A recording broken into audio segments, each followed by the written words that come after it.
Sebelum melanjutkan, jangan lupa subscribe dulu, terima kasih. Bab 291, apa yang kalian, sepasang penipu, inginkan? Itulah janjiku, tidak boleh ikut campur lagi mulai sekarang, atau yang ikut campur akan menjadi babi. Ucapmu Kiki sambil memegang bahu Seng Xiao. Seng Xiao hanya bersandar dan mengamatinya sambil tersenyum samar. Bukankah kamu seekor babi yang sedang aku gemukkan? Bagaimana kabar kakak keempat? Sebentar lagi upacara pertunangan. Apakah dia baik-baik saja? Kamu harus bertanya pada Jing Yun tentang hal itu. Sambil menahannya agar berhenti gelisah, Seng Xiao merapikan mejanya, menggendongnya, dan menuju ke kamar tidur. Itu adalah malam terakhir. Jadi bagaimana mungkin Seng Minghui tidak merasa cemas? Kenapa lagi dia terlibat dengan pria Inggris itu selama beberapa hari terakhir ini selain untuk mengubah pikirannya? Namun, pria itu tidak responsif bahkan sampai sekarang, yang membuatnya semakin gugup. Will, kau tahu aku tidak minum pil kontrasepsi darurat. Kalau kau tidak menjelaskan semuanya dengan kakek malam ini, aku akan mengandung anakmu dan membesar-besarkan masalah ini. Kau akan terlihat lebih buruk jika itu terjadi. Kenyataannya adalah bahwa orang Inggris itu juga berada di ambang kehancuran, karena ia telah sepenuhnya tersihir oleh saudari ketujuh. Dia pikir dia bisa menanganinya dan menebus kesalahannya setelah pertunangan dengan Seng Minglan, tetapi ternyata jelas bahwa Seng Minghui ingin menjadi tunangan yang muncul di upacara besok. Dan seperti yang dia akui, dia mungkin hamil. Meski begitu, sekarang keadaan sudah seperti ini, dia bisa mencoba mengubah tunangannya. Karena itu, pada pukul 8 malam, Will tiba-tiba menghubungi kakek Seng, meminta untuk bertemu langsung dengannya. Mobilnya melaju ke kediaman Seng setengah jam kemudian, dan ia langsung menuju ruang kerja kakek tua itu. Dan hanya dalam waktu 2 menit, lelaki tua itu keluar lewat pintu sambil berteriak pada para pelayan agar memanggil kakak keempat dan kakak ketujuh ke ruang kerjanya. Pada saat itu, Seng Minglan masih berada di perusahaannya dan sama sekali tidak menyadari apa yang terjadi, lalu dipanggil pulang oleh lelaki tua itu. Jing Yun mengikutinya, takut dia akan mendapat masalah dan membutuhkan bantuan. Keduanya sampai di kediaman Seng dan mendapati Seng Minghui sedang berlutut di ruang kerja lelaki tua itu. Kakek Minglan, untuk pertama kalinya, lelaki tua itu tampak kesulitan berbicara.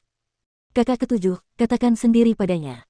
Seng Minghui melirik lelaki tua itu lalu menatap Will sebelum berdiri. Sebenarnya ia berkata pada Minglan, orang yang tidur dengan Will malam itu adalah aku, kakak keempat. Apa yang sedang kamu bicarakan? Tanya Seng Minglan. Apa yang akan kamu lakukan sebelum pertunanganku? Benar, kakak keempat. Setelah itu, kami menemukan bahwa kami benar-benar memiliki banyak kesamaan, dan kami benar-benar ingin bersama. Itulah sebabnya dia membatalkan pertunangannya denganmu dan menikahiku sebagai gantinya.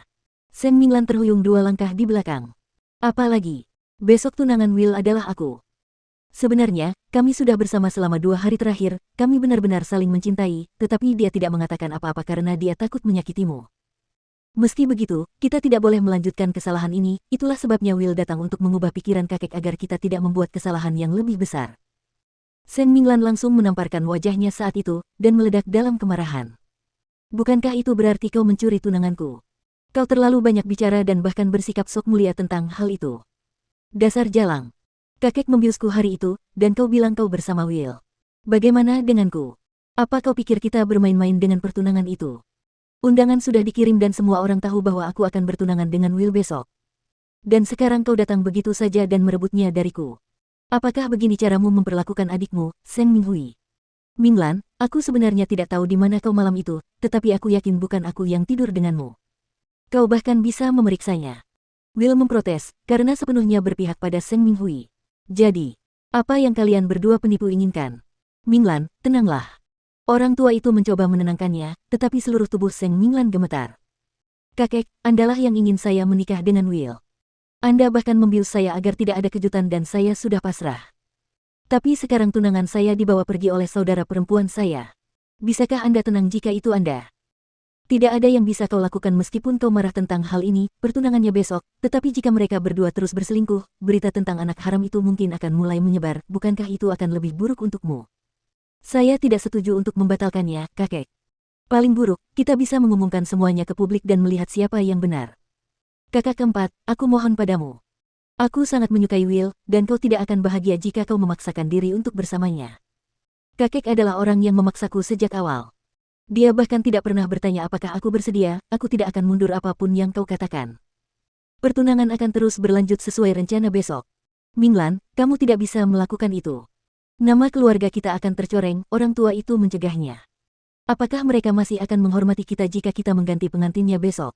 Seng Minglan menatapnya dengan mata berkaca-kaca. Aku tidak akan setuju. Minglan, kakak ketujuh memang memalukan, tapi kita seharusnya menjodohkannya dengan Will, bukan kamu besok. Aku akan mencarikanmu pria yang lebih baik. Aku tidak mau itu.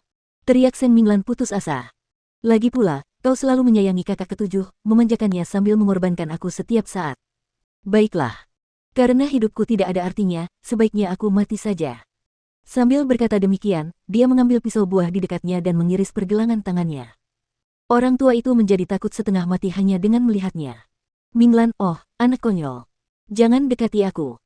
Biarkan kakak ketujuh menggantikanku besok, sebenarnya, lakukan apapun yang kau suka, tetapi kukatakan padamu, aku bukan lagi milik keluarga Seng mulai sekarang. Jika kau mencoba menjodohkanku lagi, aku akan bunuh diri tepat di depanmu. Aku akan melakukannya, percayalah. Orang tua itu panik.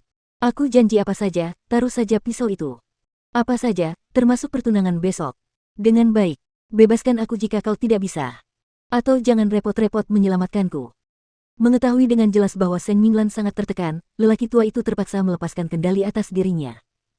Aku akan membiarkanmu melakukan apapun yang kau inginkan, aku tidak akan memaksamu melakukan apapun mulai sekarang. Bersumpahlah demi anak-anak keluarga Seng. Seng Minglan membalas, dengan tegas mengangkat tangan kanannya. Lelaki tua itu mengangguk saat melihat darah yang menetes. Aku bersumpah tidak akan mengganggu pernikahanmu, atau aku akan mati dengan cara yang mengerikan dan keluarga ini tidak akan punya anak.